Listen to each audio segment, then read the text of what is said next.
السلام علیکم 10th class بچوں، ہم نے اپنا سبق جو ہے پچھلا لیکچر یہاں پر اختتام کیا تھا مجھے میرے دوستوں سے بچاؤ کا کہ صفحہ نمبر 48 کے پہلے 2 پیراگراف ہم نے مکمل کر لیے تھے۔ آج ہم صفحہ نمبر 48 کے لاسٹ پیراگراف کی جو ہے وہ تشریح شروع کرتے ہیں، لیکن اس سے پہلے میں آپ کو یہ بتاؤں کہ یہ سبق جو ہے مجھے میرے دوستوں سے بچاؤ جو بنیادی طور پر ایک انشائیہ ہے، جو میں نے پچھلے لیکچر میں بتایا تھا۔ یہ صیغہ متکلم میں لکھا گیا ہے۔ صیغہ متکلم جس کو آپ انگلش میں فرسٹ پرسن پروناؤن کہتے ہیں، جو سنگولر اور پلورل دونوں کے ساتھ ہوتا ہے۔ جب سنگولر ہوتے ہیں تو صرف آئی، مائن اور مائی جو ہے وہ استعمال کیا جاتا ہے، جبکہ باقی یعنی وی اور آر یہ جو ہے وہ پلورل میں ہوتا ہے۔ اسی طرح اردو میں بھی صیغہ متکلم یعنی فرسٹ پرسن پروناؤن جب واحد میں ہوتا ہے تو میں، میرا، میری اور میرے کے ساتھ استعمال ہوتا ہے، اور جب یہی جو ہے صیغہ متکلم یعنی فرسٹ پرسن پروناؤن جمع کے ساتھ ہوتا ہے تو اس میں ہمارا، ہماری، ہم، ہمارا، ہماری، ہمارے وغیرہ جو ہے وہ استعمال ہوتا ہے۔ تو یہ پورا سبق جو ہے یہ صیغہ متکلم میں لکھا گیا ہے، جس میں اس نے فرسٹ پرسن پروناؤن کے حساب سے بات کی ہے، یعنی اپنی بات کی ہے، اپنی فیلنگز بتائی ہیں۔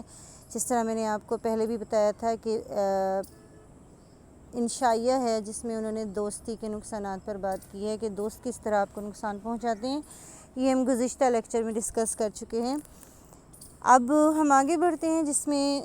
پیراگراف میں وہ یہ کہتے ہیں، فقیر تو یہ کہتا ہوا اور جن پر اس قصے کا اثر ہوا، قصہ یعنی کہانی کا، ان کی خیرات لیتا ہوا آگے بڑھ گیا۔ خیرات کا مطلب ہے بھیک، صدقہ۔ لیکن میرے دل میں چند خیالات پیدا ہوئے اور میں نے اپنی حالت کا مقابلہ اس سے کیا۔ اب حالت کا مقابلہ کا مطلب یہ ہے کہ جو اس کے حالات تھے، جو اس کی سچویشن تھی، اس نے اس سے جو ہے یعنی فزیکل اپیئرنس کے ساتھ ساتھ تمام حالت جو تھی اس کی، اس نے اسے کمپیریزن کیا اس نے اس فقیر کے ساتھ۔ کیا کیا؟ یعنی اس کے دل میں یہ خیالات پیدا ہو رہے تھے اور اس نے کیا کمپیریزن شروع کر دیا تھا کہ مجھے خود تعجب ہوا، حیرت ہوئی کہ اکثر امور میں، اکثر امور جمع ہے امر کی، جس کا مطلب ہے کاموں میں نے اس کو اپنے سے اچھا پایا ہے۔ یعنی وہی کہہ رہے ہیں کہ اکثر امور تھے، اکثر کاموں میں انہوں نے فقیر کو اپنے آپ سے بہتر پایا۔ پھر انہوں نے جو کمپیریزن کیا ہے، موازنہ کیا ہے، یعنی موازنہ کرتے ہوئے انہوں نے کہا یہ صحیح ہے کہ میں کام کرتا ہوں اور مفت خوری سے دن گزارتا ہے۔ یہاں انہوں نے جو موازنہ کیا ہے وہاں انہوں نے یہ بتایا ہے کہ وہ کون کون سے معاملات ہیں جن سے وہ فقیر سے بہتر ہیں۔ ان میں سب سے پہلا کام یہ ہے کہ وہ کام کرتے ہیں، یعنی کما کر کھاتے ہیں، اپنی محنت کے ساتھ، مشقت کے ساتھ جو ہے اپنی روزی روٹی کماتے ہیں، جبکہ فقیر جو ہے وہ مفت خوری کرتا ہے، اس سے دن گزارتا ہے۔ مفت خوری کرنا، مفت کی کھانا، یعنی اپنی کمانے کے بجائے، اپنی مشقت کرنے کے بجائے وہ لوگوں سے مانگ کر اپنا گزارا کر لیتا ہے۔ پھر انہوں نے کہا کہ میں کس طرح بہتر ہوں اس سے، یہ مزید، نیز کا مطلب ہے مزید یہ کہ میں نے تعلیم پائی ہے، وہ جاہل ہے۔ اب یہاں جاہل سے مراد ان پڑھ ہے، کہ وہ کہتے ہیں کہ دوسری بات یہ کہ میں نے تعلیم حاصل کی ہے، پڑھا لکھا ہوں، کلاسز پاس کی ہیں، کالج گیا ہوں، یونیورسٹی گیا ہوں، میرے مقابلے میں فقیر نے کبھی اسکول کی شکل تک نہیں دیکھی۔ پھر میں اچھے لباس میں رہتا ہوں اور وہ پھٹے پرانے کپڑے پہنتا ہے۔ دوسرا جو ہے انہوں نے بتایا کہ وہ کس طرح فقیر سے بہتر ہیں۔ وہ فقیر سے اس طرح بہتر ہیں کہ وہ اچھا، صاف ستھرا اور بہتر قیمتی لباس پہنتے ہیں، خوبصورت لباس پہنتے ہیں، صاف ستھرا لباس پہنتے ہیں، جبکہ اس کے مقابلے میں جو فقیر ہے وہ پھٹے پرانے کپڑے جو ہے وہ پہنتا ہے، یعنی اس کے کپڑے اچھے نہیں ہوتے ہیں، پھٹے ہوئے بھی ہوتے ہیں، پرانے بھی ہوتے ہیں، میلے بھی ہوتے ہیں۔ لیکن انہوں نے اس کے بعد اپنے خیال کو یہاں روک دیا اور کہتے ہیں کہ بس یہاں تک میں اس سے بہتر ہوں۔ یعنی جب انہوں نے اپنا موازنہ کیا اپنے دل میں، انہوں نے کہا تھا خیالات آئے، ان کے دل میں جو خیالات پیدا ہوئے ذہن میں، ان خیالات نے انہیں موازنہ کرنے پر مجبور کیا، اور انہوں نے موازنہ کیا تو انہوں نے یہ پایا کہ یہ چند چیزیں ایسی ہیں جس میں فقیر سے بہتر ہوں، آگے بڑھ کر اس کی حالت مجھ سے بدرجہ اچھی ہے، بدرجہ کئی درجے اچھی ہے، یعنی یہاں تک تو میں اس سے بہت بہتر ہوں، لیکن اس کے بعد جو دیگر معاملات ہیں اس میں فقیر کی حالت مصنف کے خیال میں ان سے زیادہ بہتر ہے۔ اس کی صحت پر مجھے رشک کرنا چاہیے، رشک کرنا چاہیے یعنی اس پہ فخر کرنا چاہیے۔ اس کی صحت، انہوں نے پہلے ہی بتایا تھا کہ اس کی صحت خاصی اچھی تھی، صحت مند تھا، اور اچھی کیوں تھی آگے انہوں نے وجہ بتا دی۔ میں رات دن فکر میں گزارتا ہوں، یعنی ان کے ساتھ ایک نہیں کئی قسم کی ٹینشنز ہیں، جس طرح آپ کو پتہ ہے کہ جو زیادہ پڑھے لکھے لوگ ہوتے ہیں یا زیادہ اچھی پوسٹ پہ ہوتے ہیں یا زیادہ زندگی کے بارے میں ان کا نقطۂ نظر جو ہے وہ مختلف ہوتا ہے، تو ان کی ذمہ داریاں بھی بہت زیادہ ہو جاتی ہیں اور وہ ان کے بارے میں فکریں بھی پال لیتے ہیں، ٹینشنز لے لیتے ہیں،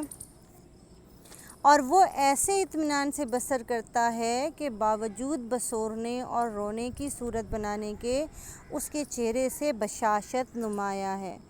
یعنی کمپیریزن کیا ہو رہا ہے، موازنہ کیا ہو رہا ہے کہ میں رات دن ٹینشن میں رہتا ہوں، مجھے فکر رہتی ہے اب میرا مقالہ پورا نہیں ہوا، مجھے صبح جو ہے اپنی جاب پر جانا ہے، وہاں اپنے باس سے اس بات پہ ڈسکس کرنی ہے، اگر ایسا نہ ہوا تو ایسا ہو جائے گا، اگر تنخواہ وقت پہ نہ ملی تو بل کی ادائیگی نہیں ہوگی، بچوں کی فیسیں بھی جانی ہے، فلاں کو خوش رکھنا ہے، یعنی بے شمار فکریں ہیں، جبکہ اس کے مقابلے میں اس فقیر کو کسی بھی قسم کی کوئی فکر نہیں ہے، وہ بہت اطمینان سے زندگی گزار ہے، اسے کوئی فرق نہیں پڑتا کہ اگر اس کے پاس پیسے جمع نہ ہوئے تو اس کے بچوں کی فیسیں ادا نہیں ہوں گی، اسے کوئی فرق نہیں پڑتا کہ اس کے بچوں کے پاس اگر اچھے کپڑے نہ ہوئے تو کیا ہوگا، اسے کوئی فرق نہیں پڑتا کہ آج اگر میں گھر نہ گیا تو جناب یہیں مجھے کھلے آسمان تلے سونا پڑے گا، اسے کوئی فرق نہیں پڑتا کہ اسے یہ فکر بھی نہیں ہے کہ کوئی اس سے مدد مانگنے کے لیے آئے گا، کیونکہ وہ تو خود دوسروں سے مدد مانگ رہا ہے۔ تو باوجود یہ کہ بسورنا کہتے ہیں رونی شکل بنانا، باوجود اس کے کہ وہ رونی شکل بنا رہا ہے، رونے والی صورت بنا رہا ہے، اس کے چہرے سے بشاشت یعنی تازگی نمایاں ہے، یعنی وہاں مجمع میں کھڑے ہو کر وہ رونی صورت بنا کر بھیک مانگ رہا ہے، لیکن اس کے باوجود اس کے چہرے پر تر و تازگی موجود ہے۔ جو تر و تازگی اور جو صحت مصنف کو میسر نہیں، وہ اس فقیر کو میسر ہے۔ بڑی دیر تک غور کرتا رہا کہ اس کی یہ قابل رشک حالت کس وجہ سے، یعنی وہ بڑی دیر تک اس بات پر غور کرتے رہے کہ یہ اتنا صحت مند اور اتنا بے فکر کیوں ہے، اس کی آخر کیا وجہ ہے کہ اس کو کوئی ٹینشن نہیں ہے، اس کو کوئی پریشانی نہیں ہے، اس کی صحت بھی اچھی ہے، اس کا چہرہ بھی فریش ہے، اور میری صحت بھی اچھی نہیں ہے، میرا چہرہ بھی فریش نہیں ہے، میرے چہرے پہ کوئی طمانینت نہیں ہے، آخر کیا وجہ ہے؟ آخر کار میں اس بظاہر عجیب نتیجے پر پہنچا کہ جسے وہ مصیبت خیال کرتا ہے وہی اس کے حق میں نعمت ہے۔ وہ حسرت سے کہتا ہے کہ میرا کوئی دوست نہیں، میں حسرت سے کہتا ہوں میرے اتنے دوست ہیں، اس کا کوئی دوست نہیں۔ اگر یہ سچ ہے تو اسے مبارکباد دینی چاہیے۔ وہ جس نتیجے پہ پہنچے، جہاں انہوں نے اپنی سپیچ جو کی تھی اسے اینڈ کیا تھا، وہ یہ تھا کہ اس کی سپیچ جو لکھی تھی انہوں نے فقیر کی، اس میں یہی تھا کہ ہائے میرا کوئی دوست نہیں۔ تو وہ کہہ رہے تھے کہ بظاہر جس چیز کو وہ اپنے لیے مصیبت خیال کر رہا ہے اور بھرے مجمع میں کھڑے ہو کے چیخ کے کہہ رہا ہے کہ میں بہت بدقسمت ہوں، میں بہت بد نصیب ہوں، میرا کوئی دوست نہیں جو میری مدد کر سکے، وہ کہتے ہیں کہ دراصل وہی اس کے حق میں نعمت ہے، اسی کی وجہ سے وہ کسی قسم کی ٹینشن کا شکار نہیں ہے۔ اور میں بہت حسرت سے کہتا ہوں کہ ہائے میرے تو اتنے سارے دوست ہیں، اور کتنا خوش قسمت ہے وہ کہ اس کا کوئی دوست ہی نہیں ہے۔ اگر یہ سچ ہے، اگر وہ یہ بات کہہ رہا ہے کہ اس کا کوئی دوست نہیں ہے، اور اگر اس میں حقیقت پائی جاتی ہے، درست ہے، تو پھر اسے مبارکباد دینی چاہیے۔ میں اپنے دل میں یہ باتیں کرتا ہوا مکان پر آیا، یعنی وہ اپنے آپ سے یہ گفتگو کرتا ہوا، اپنے دل میں یہ باتیں کرتا ہوا، یہ سوچتا ہوا، یہ خیال کرتا ہوا کہ وہ کتنا خوش قسمت ہے، وہ اس حالت کا ہے، یعنی وہ تمام باتیں جو ہم نے اوپر پڑھ لی ہیں، وہ مسلسل اس سوچ میں رہے اور آخر اپنے گھر پہ پہنچ گئے کیسا خوش قسمت آدمی ہے، کون سی دل میں باتیں کر رہے تھے، کیا اپنے آپ سے گفتگو کر رہے تھے کہ وہ کتنا خوش قسمت ہے، کہتا ہے میرا کوئی دوست نہیں ہے۔ اے خوش نصیب شخص، یہیں تو مجھ سے بڑھ گیا۔ لیکن کیا یہ اس کا قول صحیح بھی ہے؟ یعنی ایک طرف وہ اسے بتا رہے ہیں کہ بظاہر میری حالت تم سے بہتر ہے، لیکن یہ وہ حالت ہے جس میں تم بہت خوش نصیب ہو، بہت خوش قسمت ہو، اسی کی وجہ سے تم مجھ سے بہت آگے بڑھ گئے ہو، آگے نکل گئے ہو۔ لیکن پھر وہ یہ سوال کرتے ہیں کہ اگر وہ یہ بات کہہ رہا ہے، قول کا مطلب ہے کہی ہوئی بات، کہ یہ صحیح بھی ہے، یعنی کہ واقعی یہ بات صحیح ہے کہ اس کا کوئی دوست نہیں، یعنی کیا اصل میں اس کا کوئی دوست نہیں جو میرے دوستوں کی طرح اسے دن بھر میں 5 منٹ کی بھی فرصت نہ دیں؟ اب کیا ہوا ہے کہ ان کے دوست ان کے خیال کے مطابق کہ دن بھر میں کوئی ایسا 5 منٹ بھی نہیں گزرتے جو وہ اپنے ساتھ گزار سکیں، اپنے لیے گزار سکیں۔ ان کے دوست انہیں مسلسل مصروف رکھتے ہیں، مسلسل ان کے ساتھ رہتے ہیں، ان سے گفتگو کرتے رہتے ہیں، ان سے معاملات جو ہے وہ نپٹاتے رہتے ہیں اور ان سے مختلف فرمائشیں وغیرہ کرتے رہتے ہیں، یعنی مستقل انہیں مصروف رکھتے ہیں۔ اب وہ کہہ رہے ہیں کہ میں اپنے گھر پر ایک مضمون لکھنے جا رہا ہوں، یعنی انہوں نے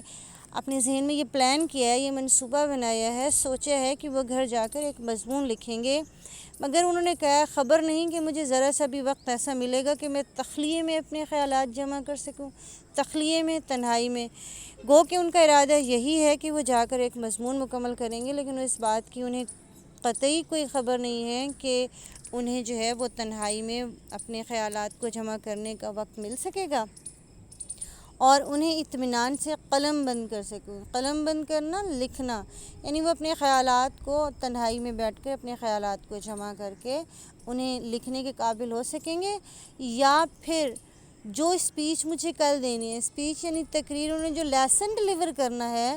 وہ کہتے ہیں میں اس کے بارے میں کچھ سوچ سکتا ہوں، یعنی ان کے ذہن میں ایک لسٹ بنی ہوئی ہے، انہیں کون کون سے کام کرنے ہیں۔ ایک انہوں نے مضمون لکھنا ہے کسی اخبار، کسی رسالے کے لیے، اور دوسرا کام جو انہوں نے کرنا ہے وہ انہیں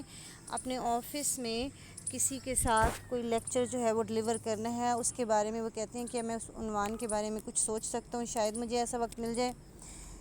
یا پھر کیا یہ فقیر دن دہاڑے دن کے وقت اپنا روپیہ لے جا سکتا ہے اور اس کا کوئی دوست راستے میں نہ ملے اور یہ نہ کہے؟ یعنی ایک تو یہ ہے کہ ان کو جو ہے وقت توقع نہیں ہے کہ وقت ملے گا کہ وہ تنہائی میں بیٹھ کر اپنے خیالات کو جمع کر کے لکھ سکیں، اور دوسرا جو انہیں کل لیسن ڈیلیور کرنا ہے اس کے بارے میں، ٹاپک کے بارے میں سوچ سکیں۔ اور پھر انہوں نے فقیر کی ایک اور وہ بھی بتائی خوش نصیبی کہ فقیر جو ہے دن دہاڑے دن کے وقت اتنے سارے پیسے جو وہ لوگوں سے بھیک مانگ کے جمع کرے گا، وہ اپنے گھر لے جائے گا اور اسے راستے میں کوئی دوست نہ ملے اور یہ نہ کہے بھائی جان دیکھو پرانی دوستی کا واسطہ دیتا ہوں، مجھے اس وقت ضرورت ہے، تھوڑا سا روپیہ قرض دے دو۔ یعنی اس کو کوئی دوست آ کر اسے روپیہ قرض نہیں مانگے گا۔ جس طرح مصنف اپنی تنخواہ لے کر یا اپنے کسی مضمون کا معاوضہ لے کر، اپنے کسی کتاب کا، اپنے کسی اداریے کا معاوضہ لے کر، اپنے کسی لیکچر کو ڈیلیور کرنے کے بعد اس کا معاوضہ لے کر گھر واپس آتے ہوئے رستے میں ان سے کوئی دوست مل جائے اور ان سے اس قسم کی باتیں کر کے ان سے وہ جو منی جو ہے وہ لے جائیں۔ کیا اس کے احباب حبیب کی جمع ہے جس کا مطلب ہے دوست، وقت بے وقت اسے دعوتوں اور جلسوں میں کھینچ کر نہیں لے جاتے؟ یعنی وہ کتنا خوش قسمت ہے کہ اس کے مطلب انہوں نے سوال کیا تھا نا کہ کیا وہ صحیح کہہ رہا ہے کہ اس کے کوئی دوست نہیں ہے، کیا اس کے ساتھ یہ سارا کچھ نہیں ہوتا کہ اس کے دوست ان کا دل کر رہا ہے یا نہیں کر رہا، ٹائم ہے یا نہیں، اس کو زبردستی اپنے ساتھ کھینچ کر مختلف دعوتوں اور جلسوں میں لے جاتے ہیں۔ کیا کبھی ایسا نہیں ہوتا کسی نیند کے جھونکے آ رہے ہوں، بہت زیادہ نیند آ رہی ہو اور بار بار آنکھیں بند ہوئی جا رہی ہوں، مگر یار دوستوں کا مجمع ہے، یار دوستوں احباب مجمع ہے، یعنی اکٹھے ہوئے میں ہجوم ہے، سارے دوست اکٹھے ہوئے میں، اسے بہت شدید نیند آ رہی ہے مگر دوست جو ہیں وہ اکٹھے ہوئے ہیں اور وہ اکٹھے ہو کے کیا کر رہے ہیں، قصے پر قصہ اور لطیفے پر لطیفہ کہے جا رہے ہیں، یعنی مزاحیہ باتیں کرتے چلے جا رہے ہیں، ایک بات سے دوسری بات نکالتے چلے جا رہے ہیں، گو کہ اسے بہت سخت نیند آ رہی ہے مگر کوئی اس کی پرواہ نہیں کر رہا اور وہاں سے اٹھنے کا نام ہی نہیں لے رہے کہ اب اسے چھوڑ دیں، یہ بہت شدید نیند کی حالت میں ہے۔ پھر کیا جو فقیر ہے اسے اپنے دوستوں کے خطوں کے جواب نہیں دینے پڑتے؟ یعنی اگر ان کے دوست نہیں ہیں تو جواب بھی نہیں دینے پڑتے ہوں گے۔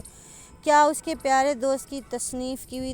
ہوئی لکھی ہوئی، یعنی ایسا بھی تو نہیں ہوتا کہ اس کے دوست نے کوئی کتاب لکھی ہوئی ہو اور اسے وہ خواہ مخواہ، یعنی دل نہیں بھی چاہ رہا تو بلا وجہ میں خواہ مخواہ بلا وجہ میں پڑھنی پڑے اور ریویو لکھنا پڑے، یعنی اس کے بارے میں جو ہے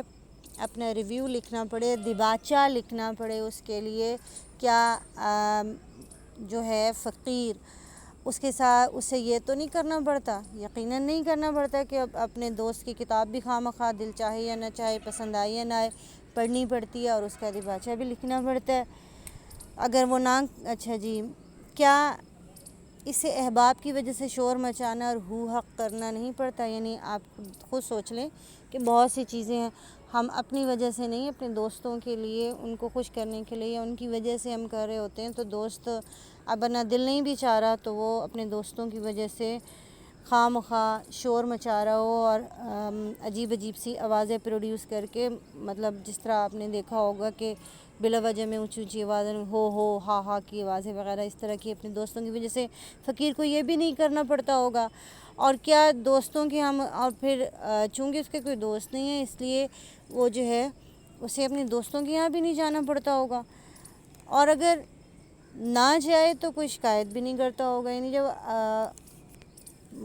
مجبوری کی وجہ سے، وقت نہ ملنے کی وجہ سے اگر کوئی وہ اپنے دوست کے ساتھ پاس ملنے نہ جا سکے تو کوئی بھی نہیں ہوگا جو اسے شکایت کرے کہ ہاں بھئی تم کیوں نہیں آئے ہو۔ اگر ان سب باتوں سے وہ آزاد ہے تو کوئی تعجب نہیں کہ ہٹا کٹا ہے۔ انہوں نے کہا اصل میں اگر وہ ان سب باتیں اس کے ساتھ نہیں ہوتی تو پھر اس میں کوئی حیرت کی بات نہیں ہے، تعجب نہیں ہے، حیرت کی بات نہیں ہے کہ وہ ہٹا کٹا ہے، یعنی موٹا تازہ اور صحت مند ہے۔ اس میں کوئی تعجب کی بات نہیں ہے، کوئی حیرت کی بات نہیں ہے کہ وہ صحت مند ہے۔ اور میں نحیف و نزار ہوں، میں نحیف و نزار ہوں، نحیف و نزار کہتے ہیں دبلے پتلے کو۔ یہاں میں آپ سے کہہ رہی ہوں وہ بار بار موازنہ کر رہا ہے کہ وہ سارے کام جو مصنف کر رہا ہے اور وہ فقیر جو ہے وہ نہیں کرتا، یہی وجہ ہے کہ فقیر وہ کام نہیں کرتا، اسی لیے وہ صحت مند ہے، اس کی صحت اچھی ہے، وہ موٹا تازہ ہے، ہٹا کٹا ہے، اور اس کے مقابلے میں مصنف اپنے آپ کو کہتا ہے کہ میں نہایت کمزور اور دبلا پتلا ہوں۔ یہاں ہمیں پتہ چلا کہ مصنف کی جسمانی حالت جو ہے وہ خاصی مطلب ان کا جو اسکیلٹن ہے یا ان کا جسم جو ہے وہ ایک دبلے پتلے شخص ہیں، اور ایسے دبلے پتلے نہیں جو محض دبلے پتلے ہوں بلکہ وہ نہایت ہی بیمار اور کمزور دکھائی دیتے ہیں۔ یا اللہ، کیا اس پر بھی وہ شکر ادا نہیں کرتا؟ خدا جانے وہ کون سی نعمت چاہتا ہے۔ اب وہاں وہ اپنی اسپیچ میں کہہ رہا تھا نا کہ ہائے میرا کوئی دوست نہیں ہے، تو یہاں وہ کہہ رہے ہیں کہ اس کو اتنی نعمتیں حاصل ہیں کہ وہ اسے سب کچھ نہیں کرنا پڑتا، پھر بھی وہ اس بات پر اللہ کا شکر ادا نہیں کرتا۔ اللہ جانے وہ کون سی نعمت چاہتا ہے۔ پھر وہ دوبارہ اس بات پر آئیں کہ لوگ کہیں گے کہ اس شخص کے کیسے بیہودہ خیالات ہیں، بغیر دوستوں کی زندگی دو بھر ہوتی ہے اور یہ ان سے بھاگتا ہے، بیہودہ بے حیائی والے، خراب۔ یعنی اب نے یہ ساری باتیں ڈسکس کرنے کے بعد وہ کہتے ہیں کہ سننے والے، پڑھنے والے یہ سوچ رہے ہوں گے کہ یہ شخص کیسا عجیب و غریب ہے، کہ اس کے خیالات کتنے گھٹیا قسم کے ہیں، اور اس نے جو ہے قرار دے دیا ہے کہ دوست جو ہیں وہ مصیبت ہیں، حالانکہ دوستوں کے بغیر زندگی دو بھر ہو جاتی ہے۔ دو بھر ہونا مشکل ہو جانا، یعنی دوستوں کے بغیر زندگی گزارنا مشکل ہے، بہت مشکل ہے۔ اور یہ کیسا عجیب شخص ہے کہ ان سے بھاگتا ہے، دور جاتا ہے، ان سے کتراتا ہے۔ لیکن وہ کہہ رہے ہیں کہ دراصل میں دوستوں کو برا نہیں کہتا، میں جانتا ہوں کہ میرے دوست جو میرے پاس آتے ہیں وہ مجھے خوش کرنے کے لیے آتے ہیں، اور میرے دوست میری خیر طلب ہیں، یعنی میرا اچھا چاہتے ہیں، میری بھلائی چاہتے ہیں، مگر عملی نتیجہ ذرا مختلف ہے۔ کیا ہے کہ احباب کا ارادہ ہوتا ہے مجھے فائدہ پہنچائیں، لیکن ان کی یہ کوششیں مجھے نقصان پہنچاتی ہیں۔ اب وہ کہتے ہیں کہ چاہے مجھ پر نفرین کی جائے، نفرت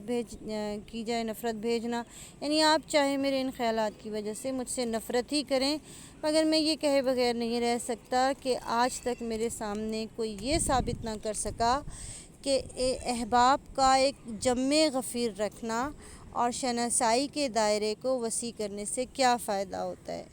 احباب دوست، پھر بتا رہی ہوں حبیب کی جمع یعنی دوست، دوستوں کا جمع غفیر، جمع غفیر ایک بڑا ہجوم، شناسائی جان پہچان، دائرہ و سرکل وسیع کشادہ پھیلا ہوا، یعنی وہ کہتے ہیں کہ مجھے آج تک کوئی بھی یہ ثابت نہیں کر سکا کہ بہت زیادہ دوست رکھنے کا، بہت سے لوگوں سے جان پہچان ہونے کا آخر فائدہ کیا ہے۔ میں تو یہاں تک کہتا ہوں کہ اگر دنیا میں کچھ کام کرنا ہے اور باتوں ہی میں عمر نہیں گزارنی تو بعض نہایت عزیز دوستوں کو چھوڑنا پڑے گا، چاہے اس سے میرے دل پر کیسا ہی صدمہ ہو۔ کہ اگر کوئی کریٹیو کام کرنا ہے، کوئی اچھا کام کرنا ہے اور باتوں ہی میں وقت نہیں گزارنا، تو اس کے لیے سب سے بہترین یہ ہے کہ مجھے اپنے بہت ہی عزیز اور بہت اچھے دوستوں کو چھوڑنا پڑے گا۔ ہمارے آج کے لیکچر یہاں اختتام پذیر ہے۔ بچے، آپ لوگوں نے کیا کرنا ہے کہ میں نے گزشتہ لیکچر میں اور اس لیکچر میں جتنے بھی مشکل الفاظ بتائے ہیں ان کے معنی آپ اپنی کاپی میں لکھیے گا، اور صفحہ نمبر 48 کا پیراگراف نمبر 2، اے بھائی مسلمانوں، خدا کے لیے، یہاں سے لے کے میں غریب الوطن ہوں یہاں تک، اس کی حوالے متن سے تشریح کرنی ہے آپ نے، اور مجھے ان باکس کرنا ہے، کاپیوں کے اوپر بھی کرنی ہے۔ اگر ان باکس نہیں کرنا تو آپ کائنڈلی مجھے منڈے کو یہ چیک کروا دیجئے۔ پھر دہرا رہی ہوں، صفحہ نمبر 48 کا پیراگراف نمبر 2 کی حوالے متن سے تشریح کرنی ہے، اور حوالے متن میں تشریح کا آپ کا پیٹرن کیا ہوگا کہ سب سے پہلے آپ اوپر سبق کا نام لکھیں گے، حوالے متن کا ٹاپک دیں گے اوپر، اور پھر اس کے بعد اس کی سب ہیڈنگ میں کر دیں گے نمبر 1 سبق کا نام، مارکر سے لکھیں گی، اور اس کے سامنے پین سے سبق کا نام لکھیں گی، یعنی مجھے میرے دوستوں سے بچاؤ۔ پھر اس کا نمبر 2 مصنف کا نام مارکر سے لکھیں گی، اور یہ ٹاپک، اور پھر اس کے بعد مصنف کا نام یعنی سجاد حیدر جلدرمی آپ پین سے لکھیں گی، اور اس کے بعد آپ نے مشکل الفاظ کے معنی مارکر سے لکھنا ہے، مشکل الفاظ کے معنی نیچے مارکر سے جو مشکل لفظ ہے اسے مارکر سے لکھو گے، اور اس مشکل لفظ کا معنی آپ پین سے لکھو گے۔ اور تیسرے سٹیپ میں آپ نے تشریح کرنی ہے گیون پیراگراف کی، یعنی دیے گئے پیراگراف کی تشریح۔ تو تشریح کے لیے آپ لفظ تشریح کو مارکر سے لکھو گے، اور باقی تشریح جو ہے وہ آپ پین سے کرو گے، اور اس کے لیے مجھے یہ کام جو ہے وہ منڈے کو چاہیے ہوگا۔ اس کے ساتھ ہی مجھے اجازت دیجیے، اللہ حافظ۔ انشاءاللہ تعالیٰ اگلے لیکچر میں پھر آپ کو میں دوبارہ گفتگو آپ سے کروں گی۔